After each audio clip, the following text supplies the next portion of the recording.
ሰላም እንዴት ናችሁ? ኤስዲ እንግሊሽ እንግሊዘኛ ቋንቋ ቀለል ባለ መንገድ የምንማርበት ቻናል ነው። ዛሬ እንግሊዘኛ ቋንቋ ለጀማሪዎች ክፍል 34ን ይዤላችሁ መጥቻለሁ።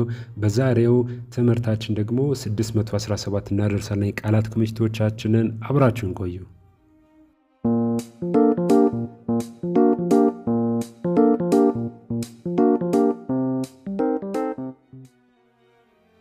እሺ ተማሪዎች ከዚህ ቀደም ክፍል 33ን ያቆምነው 600 ደርሰን ነበር። ዛሬ ደግሞ ከ601 እንቀጥላለን ማለት ነው። እነዚህ ቁጥሮች እንደምታውቁት የእናንተን የቃላት ክምችቶቻችሁን ምን ያህል መድረሳቸውን የምታውቁባቸው ናቸው። እንኳን ደስ አላችሁ። 600ን አልፈናል።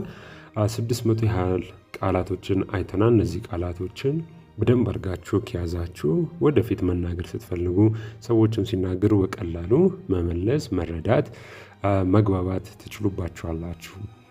ድሮ መሳል ድሮ መሳል ማለት ስትፈልጉ ድሮ ትላላችሁ። 602ኛው ደግሞ ፔንት ነው። ፔንት መቀባት ማለት ነው። መቀባት ፔንት መቀባት። ይሄኛውም አንዳንድ ጊዜ መሳል ለማለት ይጠቀሙበታል። ምክንያቱም ስዕልንም በቀለም መሳል ስለሚቻል ማለት ነው። ፔንት መቀባት ወይም መሳል።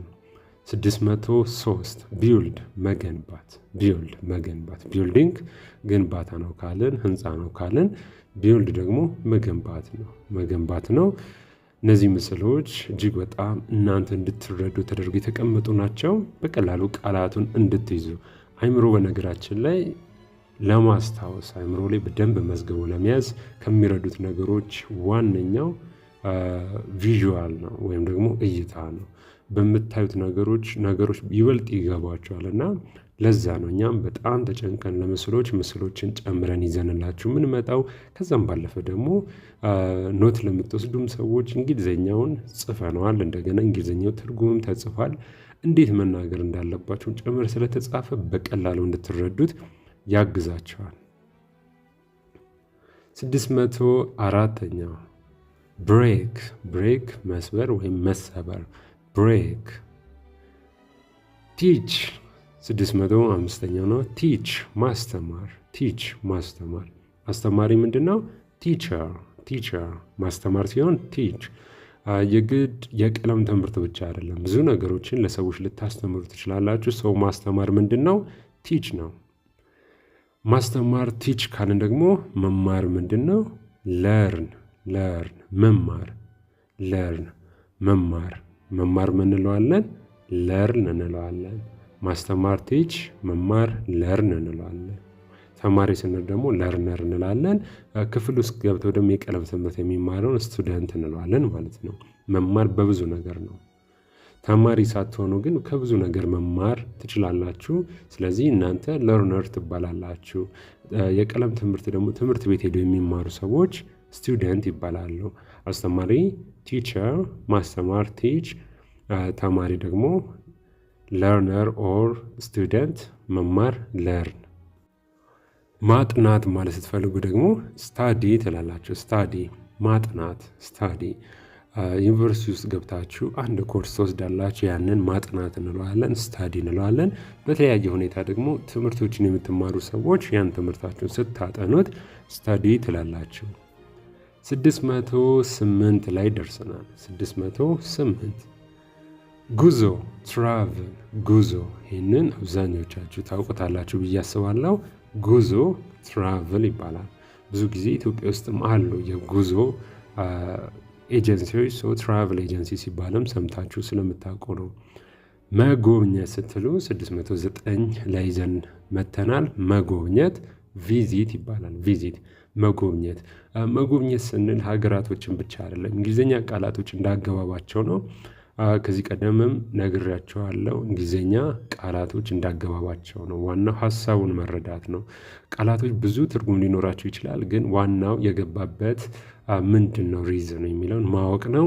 ለዛ ደግሞ የንግግር ልምምድ ኤስዲ እንግሊሽ ዋን ላይ እየሰራ እንገኛለን። ኤስዲ እንግሊሽ ዋን ላይ ወደ 72000 የሚጠጉ ሰብስክራይበርስ አሉን።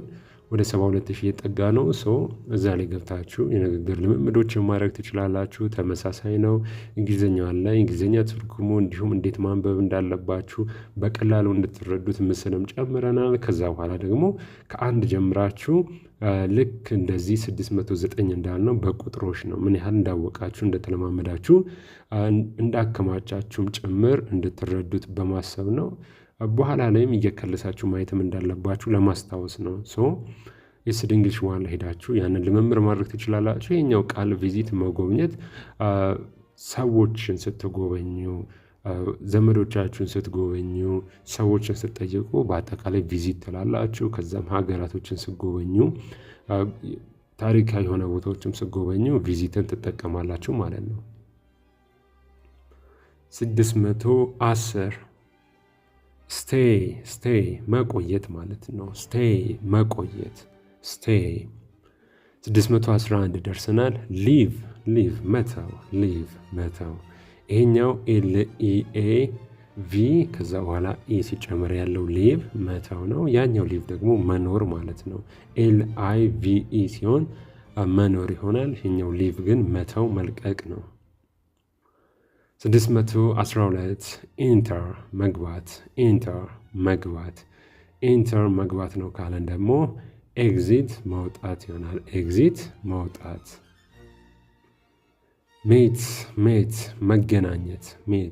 መገናኘት ከሰዎች ጋር ስትገናኙ ግንኙነትን በተገናኘ ሜት የሚገልጽልን መገናኘትን ነው ማለት ነው። 615 ቶክ ማውራት ስንል ማውራትን ይገልጽልናል። ከዚሁ ጋር የተገናኘ ነው። ስፒክ መናገር 616ኛው ላይ ዘንላቸው የመጣ ነው። ስፒክ መናገር። 617 የዛሬው የመጨረሻችን እናድርገው።